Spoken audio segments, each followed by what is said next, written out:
Assalamualaikum warahmatullahi wabarakatuh. Perkenalkan, nama saya Tiara Mutiar dari kelas 12 RPL 1 dari SMK Negeri 3 Banjar.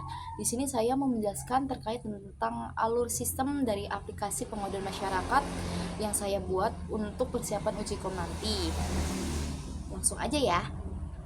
Nah, untuk diagram pertama yang bakalan aku bahas itu adalah ERD atau dengan Entity Relationship Diagram. Di sana itu memiliki tiga notasi ya. Yang pertama itu ada atribut, kedua itu ada entitas, dan terakhir itu ada data flow atau alurnya. Nah, di sini itu ada 4 entitas ya yang saya buat. Yang pertama itu ada masyarakat, kedua itu ada pengaduan, ketiga itu ada pegawai, dan terakhir itu adalah tanggapan. Nah, untuk di masyarakat sendiri itu ada atributnya. Yang pertama itu ada nama, nick, jenis kelamin, alamat, username, dan juga password. Lanjut juga ada nomor telepon dan foto. Selanjutnya itu masyarakat dalam aplikasi ini akan memberikan pengaduan. Nah, di pengaduan ini atributnya ada ID-nya, ada status pengaduannya, foto, nick, tanggal, dan isi pengaduannya tersebut ya. Nah, pengaduan ini pasti diberikan ke pegawai dari masyarakat. Nah, maaf, pegawai di sini memiliki atribut nama, ID, username, password, dan level. Nah, level yang dimaksud ini itu pegawai terbagi menjadi dua, yaitu ada administrator dan juga ada petugas. Yang dimana tugas-tugasnya memang nggak terlalu beda jauh. Nah, pegawai ini entah admin atau petugas itu bisa memberikan tanggapan terhadap pengaduan. Nah, di tanggapan ini ada atribut ya di mana ada ID, foto, tanggapan, tanggal, ID pengaduan, dan juga ada ID petugas. Seperti itu.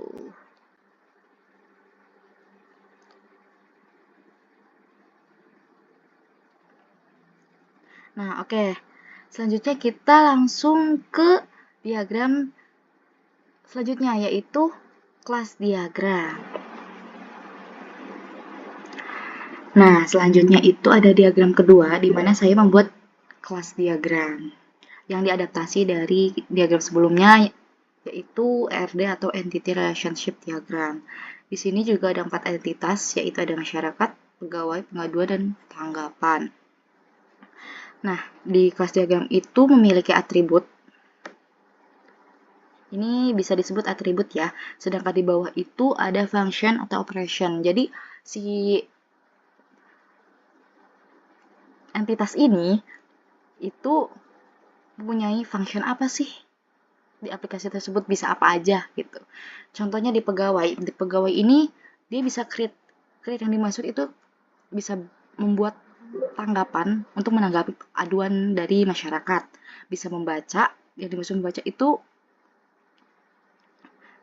bisa melihat apa saja sih aduan yang dikirim oleh masyarakat gitu loh. Bisa update juga, update data, atau enggak bisa menghapus data. Seperti itu.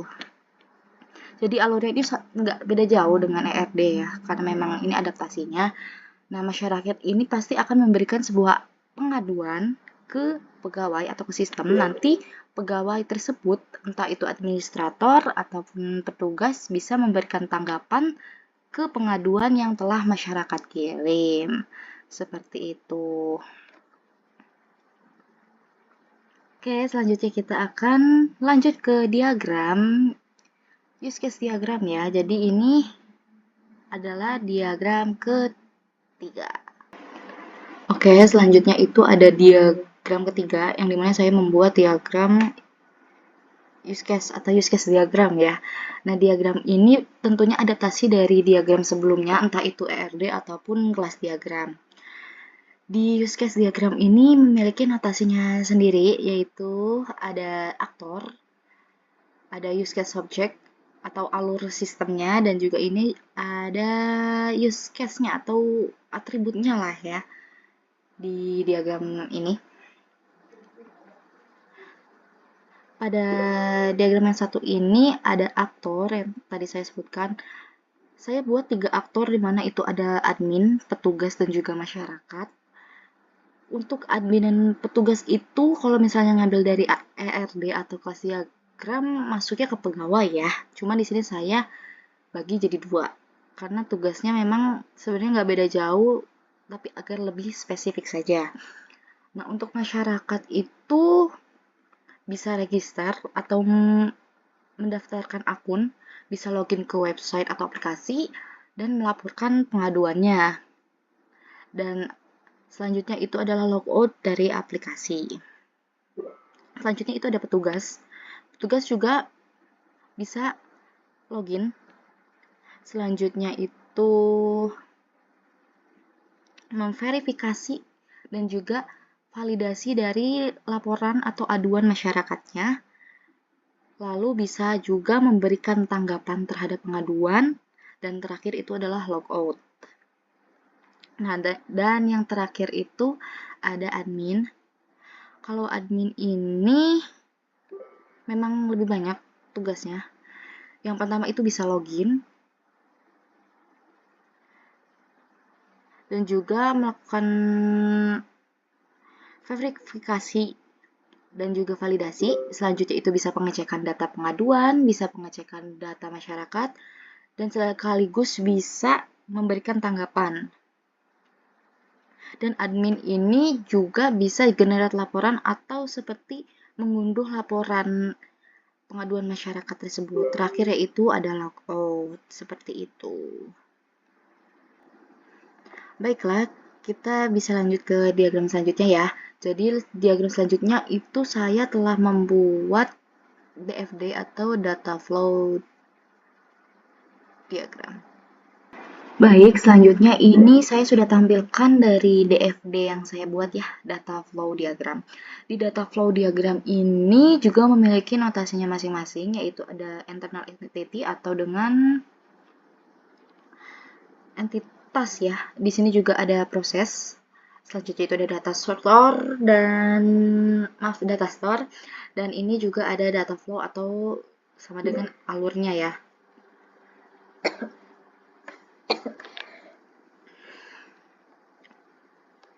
Di sini saya buat 3 entitas, yaitu ada masyarakat, admin, dan juga ini ada petugas. Di masyarakat ini akan mengakses website atau aplikasi lalu mendaftar akun, yaitu adalah proses registrasi. Ketika sudah melakukan proses registrasi ini, data-data akan tersimpan di data masyarakat ya, atau di data store masyarakat. Selanjutnya itu setelah melakukan registrasi akan menginput username dan password di bagian login atau proses loginnya. Ketika proses login sudah selesai, dia akan masuk ke dashboard di mana itu masyarakat bisa mengajukan sebuah aduan atau pengaduan. Ketika sudah mengajukan pengaduan, data dari pengaduan tersebut akan tersimpan di data store data pengaduan ini ya. Selanjutnya itu ada petugas. Petugas ini akan mengakses website atau aplikasi, lalu login. Setelah login, si petugas ini bisa verifikasi dan validasi dari data pengaduannya atau pengaduan yang telah diberikan oleh masyarakat. Selanjutnya itu, petugas ini bisa melakukan tanggapan, memberikan tanggapan dari mengajukan atau pengajuan aduan dari masyarakat. Nah, dan dari proses tanggapan ini akan menyimpan data tanggapan di data store tanggapan. Seperti itu. Selanjutnya itu terakhir, di sini juga ada admin ya. Jadi admin ini bisa mengakses website, dan setelah mengakses website pastinya login ya. Setelah login dia juga bisa ngecek data pengaduan atau juga data masyarakat. Di sini juga dia bisa verifikasi dan validasi pengaduan atau data pengaduannya. Setelah ngecek dan memang adanya pengaduan tersebut, admin juga bisa memberikan tanggapan, itu terdapat proses tanggapan, dan ketika sudah memberikan tanggapan itu akan masuk ke data store data tanggapan. Nah, admin juga bisa memproses generate aduan atau juga mengunduh data-data aduan yang telah masyarakat kirim, seperti itu. Baik, selanjutnya kita ke diagram terakhir, yaitu ada activity diagram. Oke, ini adalah diagram terakhir yang saya buat, yaitu ada activity diagram ya. Di sini juga memiliki notasi yang beda dari diagram yang lain. Dan kebetulan yang saya buat ini per entitas itu dilakukannya bersama sistem ya. Di sini ada 3 entitas yang saya buat, yaitu ada masyarakat, ada admin, dan juga terakhir ada petugas. Di diagram ini memiliki notasinya, yaitu ada start, dan juga ada final,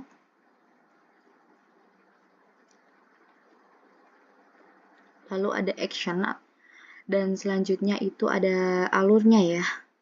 Saya akan menjelaskan di bagian masyarakatnya terlebih dahulu. Masyarakat ini bisa mengakses website. Selanjutnya itu masuk ke registrasi akun. Nah, sistemnya ini akan menampilkan form registrasi. Ketika sudah tampil, masyarakat ini bisa menginput formulir tersebut ya. Ketika sudah input, sudah send, nah decision ini, inputan dari masyarakat akan masuk ke data, itu menyimpan data di sistemnya. Selanjutnya itu, masyarakat akan memilih menu login, di mana akan memasukkan username dan juga password. Setelah memasukkan username dan password, dia akan pergi ke sistem, yaitu verifikasi username dan password benar atau salah. Setelah diverifikasi oleh sistem, masyarakat akan masuk ke halaman beranda dan bisa mengakses halaman utama ya. Jadi di halaman utama itu dapat melaporkan atau menulis aduan dan data yang lain. Setelah itu akan tersimpan di sistem, yaitu ke database sistem ya. Setelah itu data akan tersimpan juga ke halaman pengaduan admin. Masyarakat juga bisa kembali ke menu laporan atau halaman utama. Setelah itu sistem akan menampilkan proses laporannya, seperti itu. Nah, ini adalah finish atau selesai. Itu untuk activity atau action masyarakat di aplikasi pengaduan masyarakat.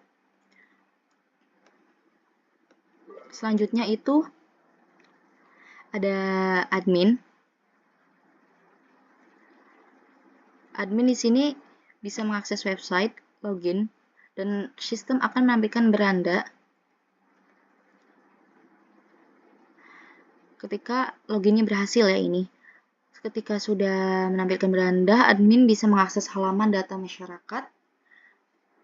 Sistem akan menampilkan data masyarakat dan juga menampilkan data laporan masyarakat ya, laporan atau aduan masyarakat. Seadmin ini bisa melakukan verifikasi dan validasi data melalui sistem juga bisa. Selanjutnya itu bisa menanggapi aduan yang telah diadukan oleh masyarakat. Sistem akan menampilkan form tanggapannya. Lalu admin itu bisa menginput tanggapan. Ketika sudah di-send ke sistem, sistem bisa menyimpan data tersebut ke database sistem. Selanjutnya admin memilih menu pengaduan dan menampilkan data proses pengaduan ya, seperti itu. Oh ya, untuk di bagian sistem penyimpanan ini, sistem akan juga menyimpan data inputan tersebut ke halaman pengaduan masyarakat ya. Oke, baik. Selanjutnya kita ke bagian tugas.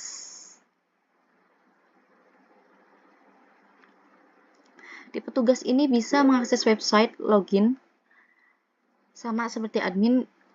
Ketika login dan masuk ke halaman beranda itu harus benar ya username dan passwordnya. Sistem menampilkan beranda langsung memilih halaman data aduan petugasnya.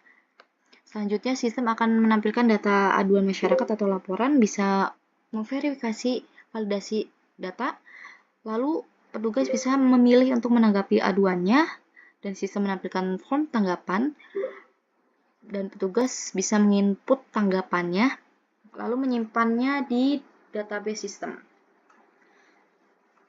Dan database sistem juga itu bakalan menyimpan ke data pengaduan masyarakat ya, jadi muncul di bagian masyarakat. Selanjutnya petugas akan memilih menu pengaduan dan menampilkan proses dari data pengaduannya atau laporannya. Seperti itu untuk diagram activity ya yang saya buat untuk aplikasi pengaduan masyarakat tersebut. Nah, itu adalah beberapa diagram yang saya bahas dan yang saya buat untuk persiapan aplikasi pengaduan masyarakat Ujikom nanti, yaitu mencakup ada ERD, Entity Relationship Diagram, ada Class Diagram, ada juga Use Case Diagram, selanjutnya juga ada Data Flow Diagram, dan terakhir itu ada Activity Diagram. Baiklah, segitu saja. Jika ada salah kata ataupun salah materi terkait dengan alurnya maupun notasi dari diagramnya, mohon maaf. Terima kasih.